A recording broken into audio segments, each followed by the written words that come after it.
انسان کی زندگی میں خاص طور سے علماء کی ماتحتی بہت ضروری ہے. ٹھیک ہے بھائی، علماء میں اچھے برے دونوں ہوتے ہیں. بعض لوگ بولتے کیا علماء بولتے علماء اتنے بگڑے ہوئے ہیں، ان کا کیا؟ ارے بھائی ان کے انڈر میں جا بول رہے ہیں. دکان سے کچھ خریدتا کہ نہیں خریدتا؟ ملاوٹ ہوتی نا مارکیٹ میں، تو دکانوں میں جانا چھوڑ دیا؟ کیوں نہیں چھوڑا؟ بولے میں میری جگہ سے لیتا، صحیح جگہ سے. تو صحیح جگہ سے لینا، دکان کا بائیکاٹ مت کر، غلط دکان کا کر. اسی طرح سے علماء سے لینا، تو علماء ایسے ہیں علماء ویسے ہیں کر کے پورے علماء کو ہی چھوڑ دیا. ڈاکٹروں کو چھوڑا نہیں، انجینئر کو چھوڑا نہیں، ٹیچروں کو چھوڑا نہیں، کوئی فیلڈ والوں کو ٹوٹلی چھوڑا نہیں، علماء کو ٹوٹلی چھوڑا. کیوں؟ اس لیے کہ تیرے اندر ماتحتی کا مزاج نہیں ہے. وہاں تیرا مفاد ہے، یہاں تابعداری ہے، یہاں کچھ ملنے والا نہیں ہے. ڈاکٹر سے دنیا کا فائدہ، انجینئر سے دنیا کا فائدہ، اس سے فلاں دنیا کا فائدہ، اس سے تیرا کام اٹکا ہوا. یہاں نہیں، یہاں تیرے کو دین پہ ویسے بھی تو چلنا نہیں ہے. ان کو برا بول کے تو اپنے آپ کو چھوٹی کر لیا. میں میرے حساب سے 3 ٹائم کی نماز پڑھتا، میرے کو صحیح لگتا، خلاص. ارے علماء کا ہے کہ علماء، ایسا حال اس کا. اور وہ حدیث میں ہے نا، وہ دل سے فتویٰ پوچھو. آپ پوچھا میں نے، دل بلاؤ کہ یہ حال مسلمانوں کا ہے کہ آپ ہر میدان میں جانتے ہیں برے لوگ ہیں، لیکن آپ ان میں سے اچھے برے کا فرق کر کے اچھے کو چنتے، برے کو چھوڑ دے. سادہ گاڑی پر آپ جائیں، آلو ٹماٹر اور پھل، اس میں سے آپ کیا کرتے؟ اچھے چنتے اور برے چھوڑتے. یہ سارا آپ کو ٹماٹر میں معلوم ہے، آلو میں معلوم ہے، کدو میں معلوم ہے، سیب میں معلوم ہے. آپ کو علماء میں کیوں معلوم نہیں؟ آپ کو چاہیے کہ علی الاطلاق آپ علماء کی تردید نہ کریں. گمراہ علماء بھی رہیں گے جو بدعات سکھائیں گے، شرکیات سکھائیں گے اور قرآن و سنت سے دور کریں گے، اپنے عقل سے فتوے دیں گے. یہ ایسے لوگ ہوں گے، قیامت تک رہیں گے. پہلے بھی تھے، اسی لیے تو اتنے سارے فرقے بنے. فرقے کس نے بنائے؟ گورنمنٹ نے. ایسے بگڑے ہوئے لوگ تھے جو گہرا علم رکھنے والے تھے، لیکن گمراہ ہو گئے. گمراہ کرنے والا کوئی ایسا آدمی گمراہ نہیں کرتا ہے جس کو کچھ نہیں آتا ہے.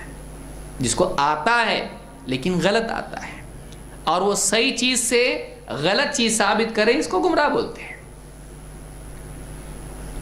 وہ دلیلیں دیتے ہیں، کتابیں لکھتے ہیں، یوں کرتے ہیں. کیوں بھائی؟ جتنے بھی گمراہ ہوتے ہیں علماء، کیا کتابیں ان کی نہیں ہوتی ہیں؟ ہوتی ہیں. چپ ایسے ہی لکھ لیتے ہیں؟ نہیں، ان کے پاس ہوتا ہے مواد، لیکن صحیح بات سے غلط بات ثابت کرتے ہیں. یہ مسئلہ ان کا ہے. تو آپ صحیح علماء سے لیں جو صحیح بات سے صحیح بات ثابت کرتے ہیں. ایسے علماء جو سلف کے منہج پر ہوں. اب معلوم کیسے پڑے گا؟ تو جو نیا کچھ نکالتے نہیں، سادہ ایک موٹا موٹا معاملہ، کیا نیا کچھ لاتے نہیں، بلکہ جو پہلے سے ہے. پہلے کا مطلب 100 سال پہلے کا نہیں، کتنا پہلے؟ اس سے تھوڑا اوپر ہے. نبی صلی اللہ علیہ وسلم کے زمانے سے جو دین آیا اس کو لیتے ہیں. ورنہ پہلے ہر علاقے کا الگ الگ ہوتا ہے. 100 سال پہلے، 200 سال پہلے، 300 سال پہلے جانا ہے تو پھر ایک دم پیچھے جاؤ، ایک دم پہلے سے، نبی صلی اللہ علیہ وسلم کے دور سے، صحابہ سے. تو آپ ایسے علماء سے لو. تو آج حال یہ ہے کہ آدمی ماتحتی قبول نہیں کرتا ہے. علماء کی ماتحتی نہیں چاہیے. کیوں؟ اس لیے کہ پھر اس میں ترقی کا راستہ بند ہو جاتا. فتویٰ نہیں دے سکتا، منمانی نہیں کر سکتا، یہ چیز نہیں کر سکتا، وہ چیز نہیں. ماتحتی کا مطلب چھوٹا بن کے رہو نہیں، اسی میں ترقی ہوتی. اس لیے آپ سلف کی زندگی کو دیکھیں، علماء کی ماتحتی انہوں نے اختیار کی، تب جا کے وہ بڑے بنے. اور آپ دنیا میں بھی دیکھو نا، پہلے دن جا کے ڈاکٹر بنتا نہیں، اس کو اسسٹنٹ بننا پڑتا ہے. پہلے دن جا کے انجینئر بنتا نہیں، اس کو اس کے انڈر میں کام کرنا پڑتا ہے. تب جا کے سیکھتے سیکھتے سیکھتے وہ کچھ بنتا ہے. یہ ماتحتی ذلت نہیں ہے، یہ پہلی سیڑھی سے شروع کرنا ہے. بچے کو کیا کرتے آپ؟ پہلے بھاگنے لگاتے نا ایک دم نہیں، پہلے اس کو کھڑے کرنے کی کوشش کرتے، وہیں خوش ہوتے. اسٹاپ. چھوٹا بچہ ہے، کھڑا ہوا تو ہی آپ کو خوشی ہوتی ہے، ہاں اب کھڑا ہو رہا ہے، پکڑ کے کھڑا ہو رہا ہے، صوفہ پکڑ کے کھڑا ہوتا، دیوار پکڑ کے کھڑا ہوتا. پہلے ایسے ہی کہ کیا بچہ ہے، چلنا شروع کر، بھاگ ہمارے جیسا. کرتے آپ نہیں. اب اگر کوئی کرے تو لوگ کیا بولیں گے، پاگل ہے، اس کو بچہ ہے وہ. بولے نہیں میں چاہتا ہوں میرے ساتھ دوڑے. پاگل ہے کہیں کا، ایسا نہیں کرتے ہیں، اس کے لیے نقصان ہے وہ. اگر تو اس کو دوڑانے کی کوشش کرے گا اس کا نقصان ہوگا. 1 سال سے پہلے اس کو چلانے کی کوشش کرے، پاؤں ٹیڑھے ہو جائیں گے. ہوتے نا، ہوتے ہیں. ایک بچے کو سال بھر سے پہلے آپ چلانے کی کوشش کرو گے، ڈاکٹر منع کرے گا آپ کو. اس کی ہڈیاں ایسی ہیں کہ یہ کھڑا ہوگا، وزن لے گا، ہڈی دھیرے دھیرے ٹیڑھی ہو جائے گی، ایسا ہو جائے گا تو پاؤں خراب ہو جاتے ہیں.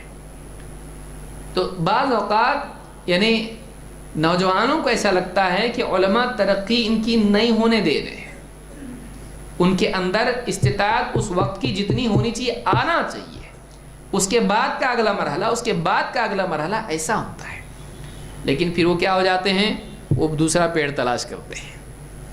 یہاں سے اڑ کے یہاں اپنا نہیں بن رہا، یہاں میرے کو دائی بننا ہے. دائی کا مطلب کیا، اسٹیج پہ بیان دینا ہے، میرے کو بھی تقریر کرنا ہے یوٹیوب پہ. کوئی آدمی مطلب چھوٹی شروعات نہیں چاہتا، ہر آدمی بڑی، ایک دم یہاں سے لائٹ وہاں سے لائٹ، ایک دم زم زام. تو یہ شروعات ہی غلط ہے، شروعات ہی غلط ہے. آدمی کو چاہیے کہ وہ اہل علم کی ماتحتی اختیار کرے، گہرا علم لے، اس کے بعد یوٹیوب پہ بدنامی نہیں ہوگی اس کی. کیوں؟ اس لیے کہ اگر بغیر علم کے کھڑا ہوا مصیبت کھڑی ہوگی. 4 دن میں اس کو چھوڑ کے بھاگنا پڑے گا. کیوں؟ ڈیٹا ختم، ڈیٹا نہیں ہے. بولنے کا سٹائل پورا سیکھا، اس کو دیکھا اس کو دیکھا، یہ سپیکر وہ سپیکر، پورا سٹائل کاپی کر لیا. ڈیٹا کہاں ہے؟ ڈیٹا نہیں ہے. خالی کمپیوٹر ہے لیکن اندر ہارڈ ڈسک نہیں ہے. چلے گا کمپیوٹر؟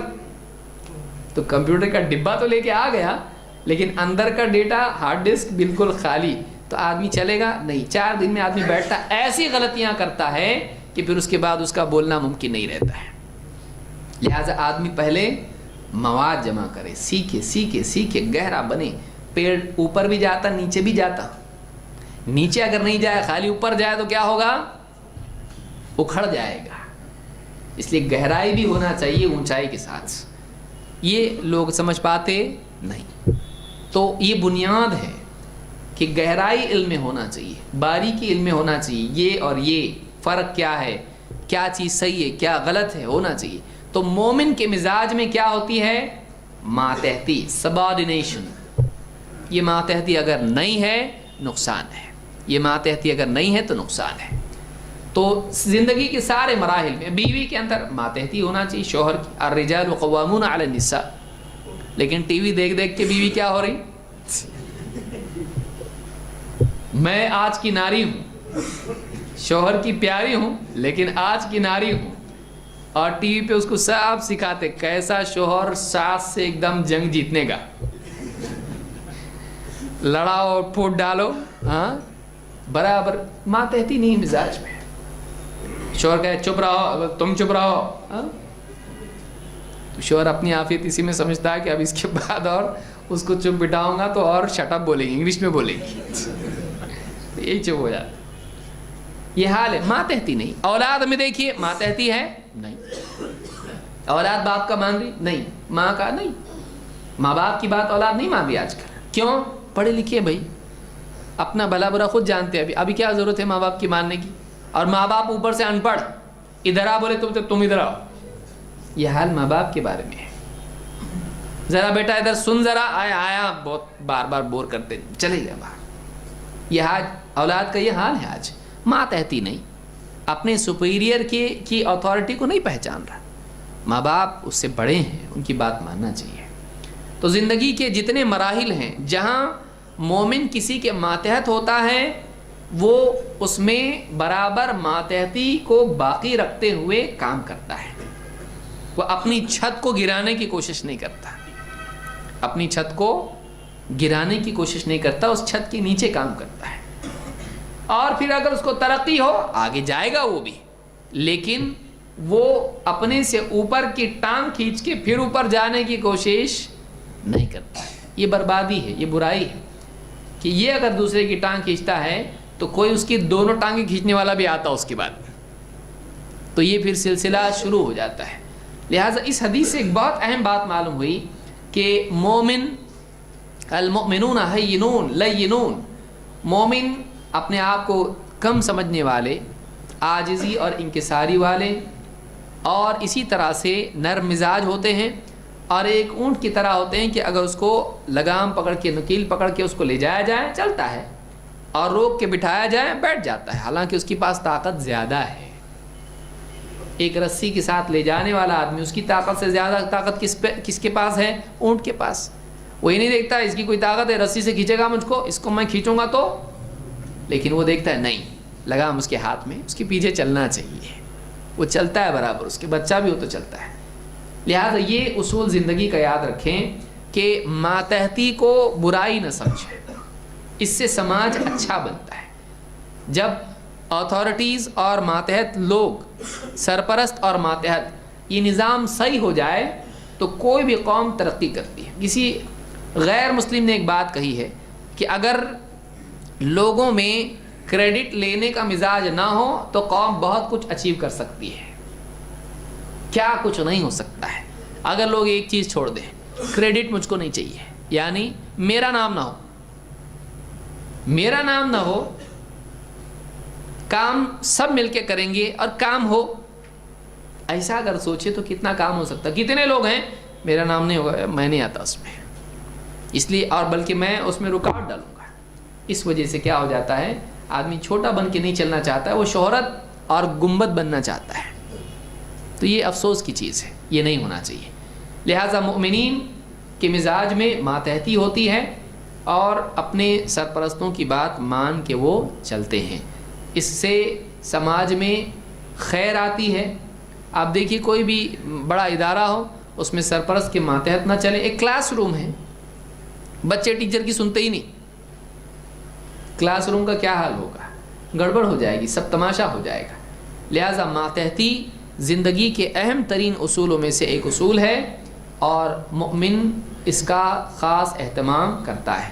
اللہ رب العالمین سے دعا ہے کہ ہم سب کو خیر نصیب فرمائیں, اور جو اوصاف صفات مومنین کی بیان ہوئی ہیں ہم سب کو ان سے فائدہ اٹھانے کی توفیق عطا فرمائیں, وہ اوصاف ہم کو عطا فرمائیں. اور مزید انشاءاللہ اور بھی صفات ہیں مومنین کی, انشاءاللہ ہم اگلے دروس میں اس کو دیکھیں گے. یہ سلسلہ جاری رہے گا. اقول هذا واستغفر الله لي ولكم.